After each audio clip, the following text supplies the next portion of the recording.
Hi there, Joey here. So in this session, we're going to jump into what does personal evolution look like, and why is that important? Why is evolution important, right? As we jump into what personal evolution is and how to think about driving it for yourself in this session, I'd like to just take a moment and just share with you why it's so important, why it's essential.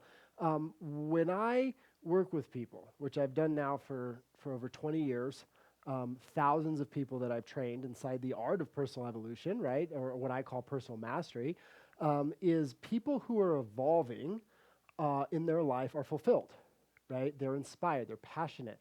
But evolution and fulfillment go hand in hand. If you are not evolving as a human being, fundamentally you're not happy, you're not fulfilled, right?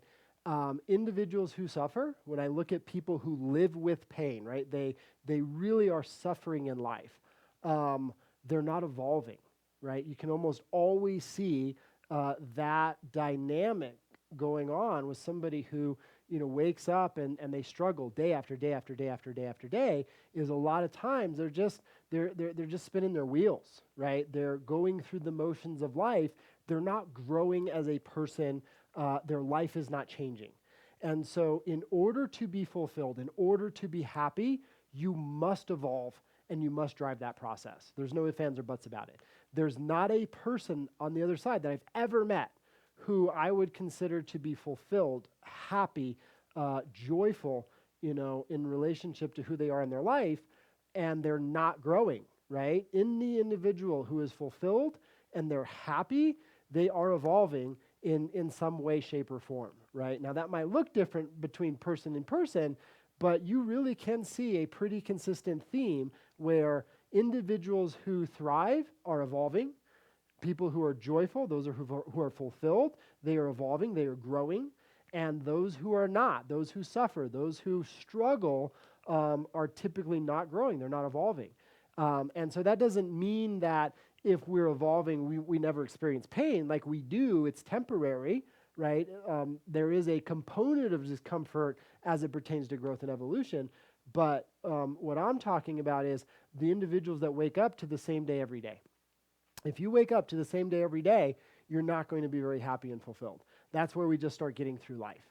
And human beings who are just waking up and they're just kind of getting through life, they're not evolving in an intentional way, they're not clear on where they're going, that's a rough way to get through your day, right? And then all of a sudden your day turns into your week turns into your month turns into years, and then one day we look around and we go, how did I get here? Isn't there supposed to be something more? And all those kinds of things start to happen. And so I'm going to do my best in this session with you to break down evolution and how can we evolve and what does it look like? What are the different components of evolution? Something that I'm known for saying is that, when I look at my life, I'm in my 40s now, and I look at my life, from my young adulthood, right, late teenage years into my early 20s to now, I've been probably five completely different people. Like I've lived five completely different lives. I don't know if you've had that experience, but it's like when I look back and I think about, who I was when I lived in Wichita, Kansas, right? It's like, my family, that I grew up with they were a bunch of cowboys, right? And I had a certain environment, and I was working, as a salesperson at department stores like Circuit City and Best Buy and things of that nature, J.C. Penney and department stores, and like who I was then was a certain person, and I also like partied, my ass off, right? I was like basically my point, my mission in life was to party, until I was out of my early 20s at the end of the day, right? Late teens, early 20s. And then one day I was like, man, I'm here to live for something more. And I went into an evolution phase. And I said, man, I want to become someone different than I am. I want to contribute. I want to know what more is out there for me in life. And I learned about myself and I grew and I studied personal development and I studied meditation and I studied self-help and all that kind of stuff. And I reinvented myself, right? And then I really went into the space of selfless service and learned about training people. Then there was this phase in my life, I was a martial artist, and everything evolved around training and how do I be an elite athlete. And that was a phase of my life. That was years of my life. That was 8, 9 years of my life where all I focused on was being an elite athlete, and who I was and how I lived then was very different. And then I went into the phase called, man, I want to build a business. I want to make a difference. I want to have an impact. And that was a different phase of my life, right? So like when I think about my life, there were these different people that I've been, and one positioned the next to happen. And that's how I've become who I am today. And my hope is that before I, transition or die, I hope to be 5 different people than I am today, right? Because I want to explore the possibility of who I can become. Okay? So what does this mean to become someone different than I am? If we think about it from a basic sense, in many ways it starts emotion. Like when it starts with emotion. Like when I was, in those party years, if I think about the primary emotions that drove me, the primary emotions, even though I didn't realize it at the time, and if you would have asked me at that time, like, well, what emotions do you feel? I would have been anger, and I'm fine, right? Like that would have been my answer to you. But the reality was there were primary drivers in my life emotionally, and one of those was anger. I would say another was fear. And, if I were to throw another one in there, it was probably deep insecurity. Now, it doesn't mean that I didn't feel happy or joyful. At times I did, but the primary drivers that I lived from a majority of the time was anger, fear, and insecurity. And when I drove as that person who was angry, afraid, and insecure, certain choices occurred to me, certain actions occurred to me. I showed up with the people that I loved around me in a certain way. And then when I learned how to evolve emotionally, right, before I did anything different in my life, before I had, a skill or a talent in business or martial arts or different things, right, before any of that, I evolved emotionally. And so here's the thing. Like when we drive and these are our primary emotions and all of a sudden we change, we evolve those primary drivers and we start driving from things like inspiration, right? Or we start driving, from a place of joy, right? We start driving with a sense of peace of like, man, I know who I am. I'm good in the world. I'm good with what I am. Like this person who wakes up and feels inspired, joyful, and at peace with himself, they make different choices and decisions than the angry, afraid, and insecure person. These are 2 completely different people at the end of the day. The consciousness, the intelligence that drives anger looks very different than that which drives inspiration or joy. We do different things. We feel different. Our experience of ourselves is different. We see the world differently. The world sees us differently. Like this is an evolution of who we are. This person is different than this person. This person dies.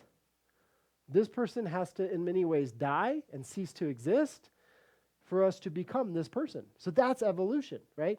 Most likely you've already evolved in your life in different ways and maybe you didn't even realize that it happened, right? When you changed a friend group or you went from, one school to another school. You were in high school and you went away to college and you were around a different, group of people, a completely different environment and community. You changed, you evolved, you emerged different. Whether it was an expansion as an evolution or a detraction, a contraction as an evolution, you've already evolved in life in different ways. We maybe just didn't note that it occurred, and more importantly, we weren't driving it, right? A lot of times when people evolve, whether it's for the better or for the worst, it happens on their behalf, right? They are a byproduct of their circumstance. They're a byproduct of their environment. They're reacting to just simply what occurs or what happens in their life. What I want to do is train you to drive your own evolution, to make a distinction or determination on who you want to become as a person, what you want to accomplish in life, what is the experience you want to have in life, and show you how to do that, how to put you in the driver's seat of emerging into who you choose to become. And so the first place we evolve is really emotion, right? True evolution, number 1 starts with emotion, the emotions that we feel. When we start to feel different emotion, you start to become a different person. That's true for all of us. Again, if I'm angry and I wake up angry and overwhelmed every single day, and that's my primary driver, and I learn how to evolve that, and all of a sudden I'm waking up and I feel inspired and I feel peaceful, I feel joyful, that is a different person that you're waking up to each day. That person has a different experience of life, different choices are made, different impact they have on people they care about. And the world sees those human beings differently. The world interacts with those human beings differently. And so evolution really is the first component of evolution. First aspect is emotion. Now, once we change emotion, we start to think differently. And so the second aspect of evolution is thinking. Something that I learned to do, or something I did early on, was when I wanted certain results in my life, like when I realized I was struggling financially, right? I've shared this often, as much for myself, but also for other people, so they understand the art of evolution and really what's possible here. I used to have this one-bedroom apartment in LA, and it was the first place I ever lived on my own, just by myself, without any roommates. And I remember it was like, man, it's all on me. I don't have anybody else to rely on all of a sudden. And my rent was like, well, I could barely pay the rent, right? Some months I could kind of like pay it and I scooched by. There were a lot of months I was just short. I could be short $200 or $300 a month. And it was interesting because it's like, when you need to come up with $1 million, okay, to pay for something, that seems like a lot of money. But and I've had to come up with $1 million to, for different business ventures or things like that today. But like that felt like less money to me than there were when I needed an extra $200 or $300 to pay the rent, right? Because I had no idea where it was going to come from or how I was going to create it. That $200 or $300 actually at a time in my life felt like more than $1 million to me feels like today, okay? And so like no matter what the amount is, if you don't have it, you don't have it. It just doesn't matter, right? And the consequence seemed far greater too, because it was like, man, if I don't come up with $200, I might not have a place to live soon, right? And so I remember it was like, how am I, and I might have 7 days left to come up with it, and I'm $200-300 short. It's like, man, how do I find that money? What do I do? And so sure, there were emotions there like fear and insecurity and things of that nature, but I thought about money in a certain way then.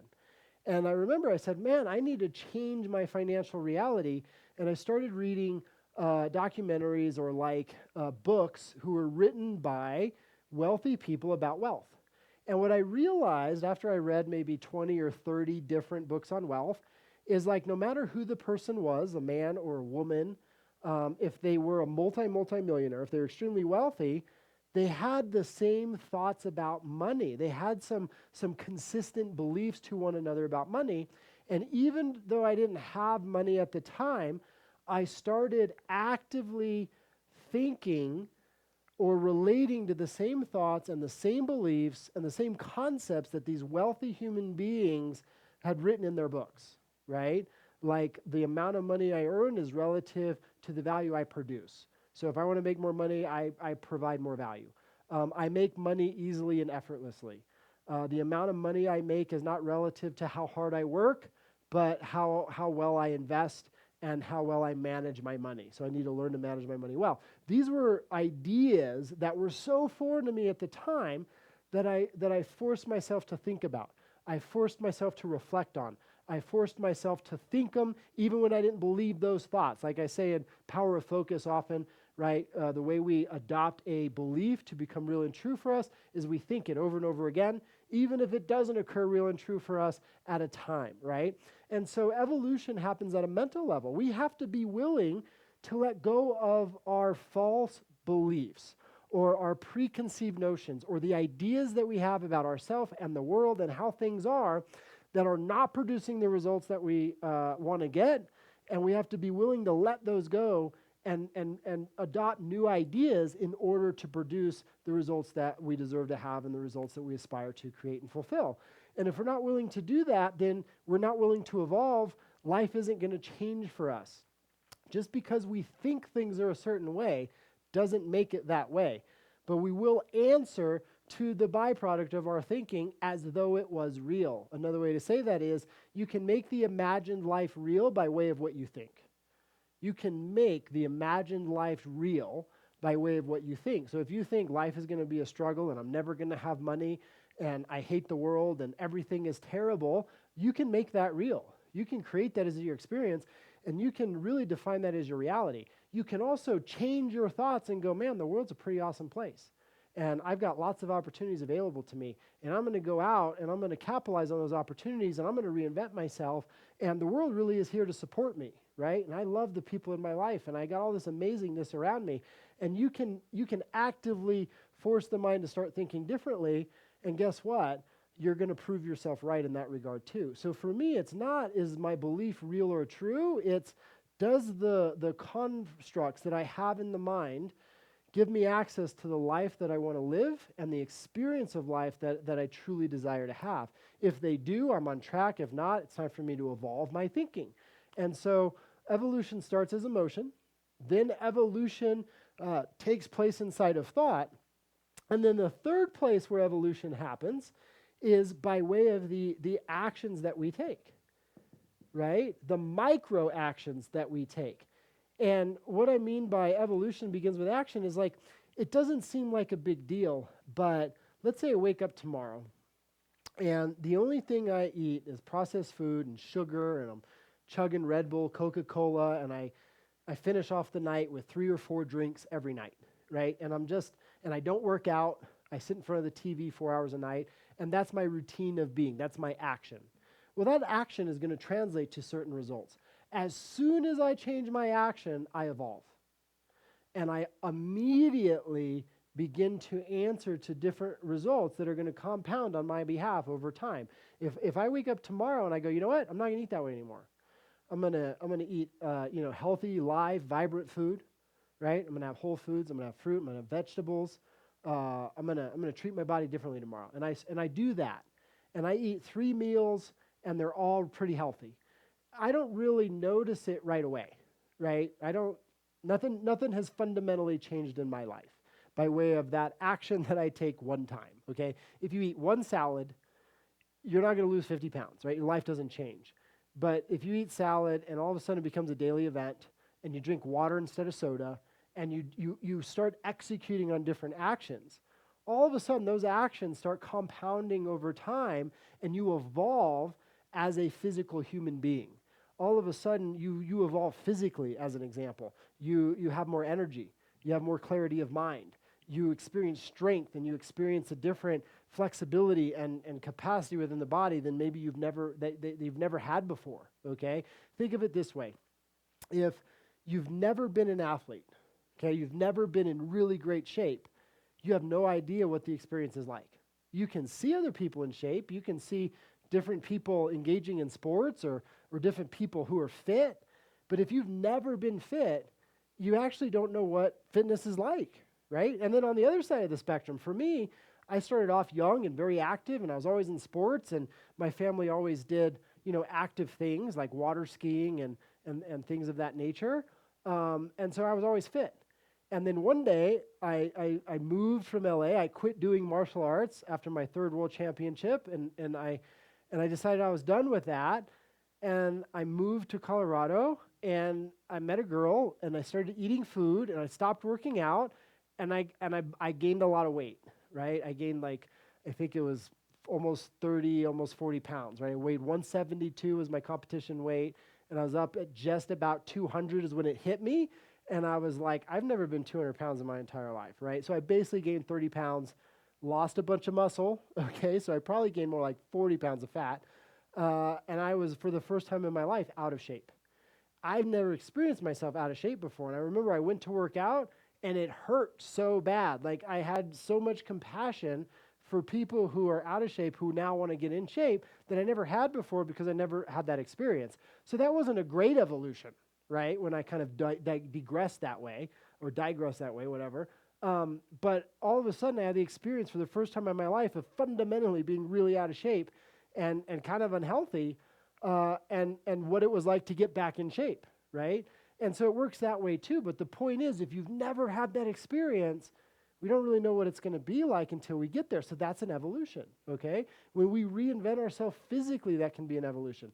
But action isn't just about physical action. I'm just giving you that as an example to understand that evolution is action. Because once we start doing different things, we start producing new outcomes and results, especially if we give it a little bit of time to pick up pace, catch momentum, and all of a sudden construct a new reality, right? Same thing, if I start taking the action called saving and investing today in the correct way, and I've never done that before, all of a sudden I might evolve and become wealthy, okay? So yes, the outside of my life might evolve in terms of like being able to have a little nicer house or, drive a nicer car or take some trips or vacations that I'm not currently taking yet. And I think a lot of people think of evolution as the outside, effects of what I do, right? They think about evolution as kind of like a vision or dream board or something like this. And it's like, wow, I have this totally different life. But evolution doesn't usually start with the change of our external circumstances. The evolution of our external circumstances, the things that we have, the stuff we own, the lifestyle we're living, is a byproduct of how we evolved our emotion, thought, and action. And then the results and the outcomes are a byproduct of us evolving emotionally, evolving our thought, and evolving the micro actions that we take on a daily basis that then again compounds over time and can completely reinvent our reality, okay? And so, think of action as like, again, I'm investing and saving. I've never done that before. Or I wake up and instead of being critical to the people who are around me, I start offering them, genuine compliment and affirming them and letting them know I care about them. All of a sudden, my relationships evolve. If my relationships evolve, my life evolves. And so if we think of the components of evolution and we break that down, now we start to understand how we can be the driver of our own evolution and how we can create an idea of who we want to become, and then we can construct that person and we can build ourselves into that person, right? When I think about who I am today, I'm living the imagined version of myself that I had of myself 10 years ago. I'll say that one more time. I'm living today the imagined version of myself that I had of myself a decade ago. And I imagined the person I was not and that I wanted to become. How did I want to feel? What were the emotions I want to experience? How would that person think? What actions would that person take? And then sure enough, number 4, like what results and what outcomes, would that person have in their life? What results and what outcomes would that person have in their life? That person would have, certain friends in their life. That person would have certain colleagues in their life. That person would have, a certain kind of significant other in their life. That person would be fit at a certain level. That person would be healthy at a certain level. That person would be, that person would live in a certain house or drive a certain type of car, or they would take certain kinds of adventures or trips, right? They would be up to certain activities. I like really imagining the reality of the life that the future version of myself could live.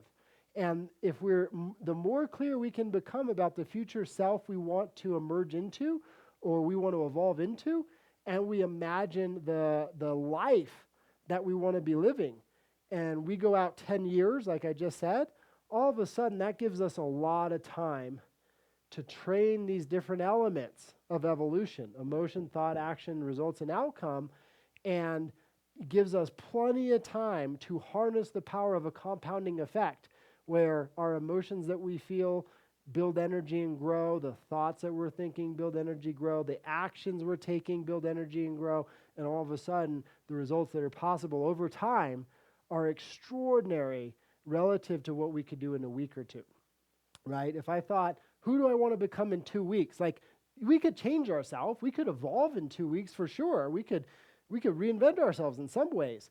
But who we could become in a year is no question completely different than what we're capable in 2 weeks.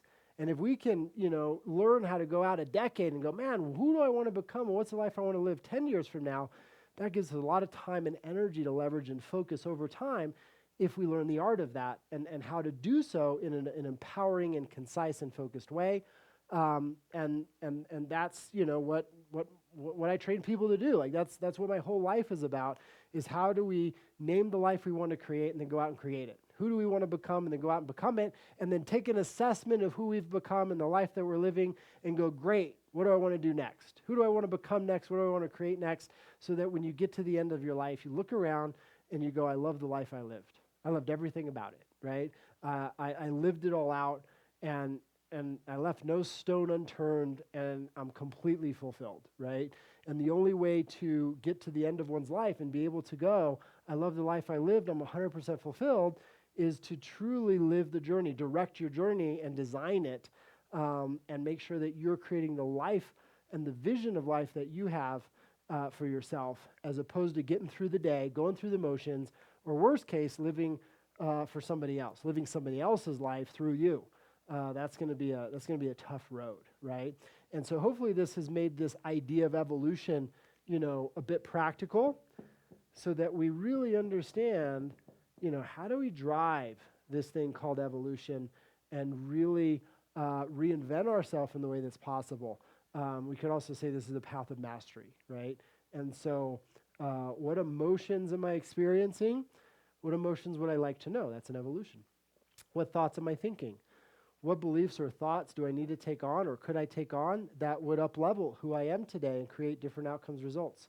What actions would render a different experience of life for me in the future? What new actions could I start taking that would be a reinvention or evolution of myself? And then finally, what results or outcomes do I want to strive for that hopefully navigate or inform this action, thought, and emotion in a certain way, so that I am constructing who I am going to become and the life I'm going to live very consciously, very intentionally, and I'm the driver of my life as opposed to the victim of my life. So many people are not, they are not the byproduct of their life, meaning they are not influencing the world around them and creating the life they want to live. They have become the byproduct of the world around them, and they are being impacted by the world around them. When you learn how to change this fundamental relationship and dynamic, you start to live in a different way, in a way that very few human beings will ever get to know, right? That evolution from I'm a byproduct of my world as opposed to the world is an intentional byproduct of me. My recommendation is to start right now, today, as soon as you wake up tomorrow morning, and look at your world around you and go, how can I influence this world around me? How can I make this world a byproduct of me? I am no longer going to be a victim to the world, be in reaction to the world, be a byproduct of my environment and my world, but rather I'm going to get clear on the world I'm going to form, I'm going to create, I'm going to be a creator of my life, my world, and I'm going to set out and learn how to do that and make sure that the world becomes a byproduct of me. That's a different way to live, and when you start living that way, you'll be so very surprised at the life that you're able to create and the person that you intend into existence. So I hope this was helpful and can't wait to see you next time. Enjoy.